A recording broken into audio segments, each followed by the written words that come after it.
इस कत्ल में ऐसे जो डाक्स मुलवस है उनकी मौजूदगी में पुलिस मोबाइल खड़ी थी, वो दहशतगर्द जो है तशद्दुद करते रहे। इसके लिए हमारी डिमांड है कि फौरी तौर पे CCPO कराची को हटाना चाहिए, IG सिंध को हटाना चाहिए, क्योंकि ये कातिलों की सरपरस्ती कर रहे हैं, ये दहशतगर्दों की सरपरस्ती कर रहे हैं, ये जो कराची में भत्ताखोर है उनकी सरपरस्ती कर रहे हैं। इसके लिए हमारा ये मुतालबा है कि शहीदों के कातिल गिरफ्तार हो और इस कत्ल में जो पुलिस वाले मुलज़्ज़म हैं उनको भी शामिल तफ्तीश करके उनको सख्त से सख्त सजा दी जाए। अगर ये सजा नहीं देते, कातिल गिरफ्तार नहीं होते, ऐसे जो डाक गिरफ्तार नहीं होता, तो यकीनन सिंध यूनाइटेड पार्टी तमाम पार्टियों के साथ मिलकर IG सिंध के ऑफिस का घेराव करेंगे। वो घेराव उस तक जारी रहेगा जब तक IG सिंध और CCPO कराची को गिरफ्तार नहीं करते, उसको मुअत्तल नहीं करते। देखिए, सिंध हुकूमत को सालों से हम कह रहे हैं, उनको इक़्तिदार देते इसके लिए कि वो अपने लोगों को तहफ़्फ़ुज़ नहीं दे, उसको कराची में भगाने की कोशिश करे। कभी हमारे मकान गिराते हैं, कभी हमारे नौजवानों का लाश देते हैं, कभी हमारे आबादियों पे हमला करते हैं। ये पीपल्स पार्टी का वतीरा रहा है। इसके लिए पीपल्स पार्टी पे एतमाद करने के बजाय हम उसकी मजम्मत करते हैं और हम डिमांड करते हैं, पीपल्स पार्टी बिल्कुल सिंधु की कातिल तंजीम है। सिंधु को उन्होंने तहफ़्फ़ुज़ नहीं दिया, हमारे लोगों को तहफ़्फ़ुज़ नहीं दिया, हमारे आबादियों को तहफ़्फ़ुज़ नहीं दिया। अभी भी सिंध का जो सदर है, अभी भी वो जो निसार खोड़ो है, वो कातिलों को सरपरस्ती करता है। अभी सिराज दुरानी जो है, जो अफगानी दहशतगर्द है, उनकी सरपरस्ती करता है। इसके लिए पीपल्स पार्टी पे कोई एतमाद नहीं है। हमारा बिल्कुल वही मुतालबा है, तो पीपल्स पार्टी की हुकूमत खत्म होनी चाहिए और CCPO कराची को गिरफ्तार होना चाहिए। क्या हुआ है, ये दर्दनाक वहशतनाक वाक़या है। ये उन लोगों ने किया है जिन लोगों ने बंगाली औरतों की असमत दरी की, जो बंगालियों के कातिल है बिहारी। ये परवेज मुशर्रफ के 11 साला दौर में MQM के हवाले जो कराची की गई, उन्होंने वहाँ से बांग्लादेश से बिहारियों को लाके यहाँ कराची में बसाया। वो यहाँ डकैतियाँ करते हैं, वो यहाँ दहशतगर्दी करते हैं। तो हमारे मासूम नौजवान इंजीनियर, उनको एक मौलवी ने वहाँ ऐलान किया। उसके ऐलान के बाद उन दहशतगर्दों ने, बंगाली के कातिलों ने, नमक हरामों ने जो वहशतनाक किया है, उनको मैं कहता हूँ उन दहशतगर्दों को तो सजा आए, लेकिन वहाँ के तमाशीन और पुलिस जो बैठ के तमाशा देख रही थी, कोई मज़ामत नहीं कर रही थी। उनके सामने सारा हुआ है।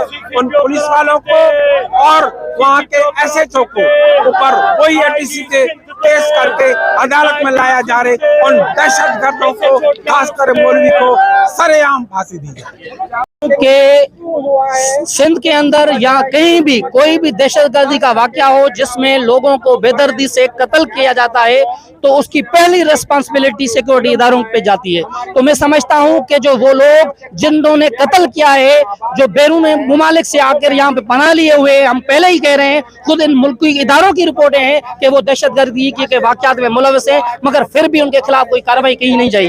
तो हमारे ये मुतालबा है कि उस मुल्ला ने जो ऐलान करके ये बदनज़मी पकड़ी और लोगों ने बेगुनाह लोगों को कत्ल किया, तो उनको गिरफ्तार करके ATC के कलमा लगाए जाए और दहशतगर्दी के कलमा लगाए जाए और उनके साथ CCPO पुलिस और डाक्स के SHO को फिलफोर हटाया जाए, वरना हमारी ये जो तहरीक है वो पूरी सिंध तक चली है। समझता हूँ कि सिंध हुकूमत भी इसमें बराबर हिस्सेदार है और उसकी जो मुजरमानी खामोशी है वो सबूत है सबसे बड़ा कि इस इंसान सोच वाक़े पे वो अब तक खामोश है। वहाँ यहाँ वैसे तो ऐसे होता है, कोई गधा या कुत्ता भी किसी का बीमार हो जाता है तो वहाँ बिलावल भुट्टो पहुंच जाता है, जरदारी पहुंच जाता है, मगर यहाँ 2 इंसानों का कत्ल हो गया है। मगर अफसोस की बात है, कोई बयान भी नहीं आया, हुकूमत का कोई रद्द-ए-अमल भी नहीं आया। यहाँ की जो रियासत है, जो उसकी रिट है, वो बिल्कुल फिलाप हो गई है। यहाँ पे शहरियों को खास तौर पे जो है ना तहफ़्फ़ुज़ देने में, खास तौर पे रियासत, अदलिया और हुक्मरान जो है ना वो फेल हो गए हैं, यहाँ पे नाकाम हो गए और वो सिर्फ अपनी करप्शन करने में पूरे हैं, एक दूसरे को इल्ज़ाम लगाने में पूरे हैं। सिंधी जो है, खास तौर के सिंध के वसा हैं, वो मालिक हैं सिंध के, लेकिन सिंधियों को तहफ़्फ़ुज़ यहाँ पे नहीं दिया जाता। यहाँ पे जो गैर कानूनी बाहर से आए हुए अफगानी, बंगाली, बिहारी हैं, उनकी सरपरस्ती की जाती है, उनको यहाँ पे बुनियादी सहूलियत दी जाती है। लेकिन अफसोस, यहाँ के जो शहरी हैं, यहाँ पे जो उर्दू बोलने वाले हैं, यहाँ पे जो सिंधी बोलने वाले हैं, उनको तहफ़्फ़ुज़ नहीं दिया जाता। हम समझते हैं कि सिंध हुकूमत जो है ना वो एक खिलौना है, खास तौर पे एस्टेब्लिशमेंट के हाथ में, और ये जो है ना अपनी दलाली करते हैं, अपनी करप्शन के एवज जो है ना उनको सारी चीजें दे दी है इन्होंने कि यहाँ पे आओ, जो भी करना है वो कर लो, पुर लो, लौट लो। यहाँ के इनकम टैक्स हो, चाहे जितने भी वसाइल हैं, वो तबाह करके इन्होंने जो बेच दिए हैं बाहर।